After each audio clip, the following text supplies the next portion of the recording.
ପାରାଦୀପରେ ଆଜିଠାରୁ ଆରମ୍ଭ ହେଲା ଦୁଇଦିନିଆ ଉପକୂଳ ସମରାଭ୍ୟାସ। ମିଳିତ ସମରାଭ୍ୟାସର ନାମ ସାଗର କବଚ ଓ D1 ରଖାଯାଇଥିବା ବେଳେ ମେରାଇନ୍ ପୋଲିସ, କୋଷ୍ଟଗାର୍ଡ, ନାଭାଲ, ବନ ବିଭାଗ, ମତ୍ସ୍ୟ ବିଭାଗ, ଗୁଇନ୍ଦା ଏଥିରେ ସାମିଲ ହୋଇଥିବା ଜଣାପଡ଼ିଛି। ଉପକୂଳ ସହିତ ଜଳପଥରେ ମଧ୍ୟ କଡ଼ା ପ୍ରହରା ଦିଆଯାଉଥିବା ବେଳେ ପ୍ରତିଟି ଜାଗାରେ ଚେକିଂ କଡ଼ାକଡ଼ି ଭାବେ କରାଯାଉଛି। ଜଳପଥ ଦେଇ ସ୍ଥଳଭାଗକୁ କିଭଳି ଶତ୍ରୁପକ୍ଷ ପ୍ରବେଶ ନ କରିପାରିବେ ତାହାକୁ ନେଇ ଚାଲିଛି ଏହି ଦୁଇଦିନିଆ ସମରାଭ୍ୟାସ।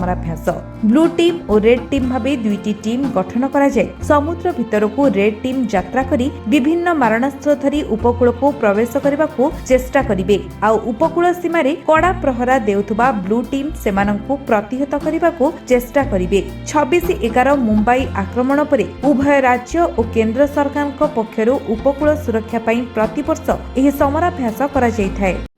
ଦେଖନ୍ତୁ ଆମର ଲଙ୍ଗ୍ ସି କୋଷ୍ଟ ଅଛି। ଲଙ୍ଗ୍ ସି କୋଷ୍ଟରେ ସିକ୍ୟୁରିଟି ବା ରଖିବା ପାଇଁ ଠିକ୍ସେ ଅନୁପ୍ରବେଶକାରୀମାନଙ୍କୁ ରୋକିବା ପାଇଁ ଗୋଟେ ସାଗର କବଚ ଏକ୍ସରସାଇଜ୍ କରାହେଉଛି।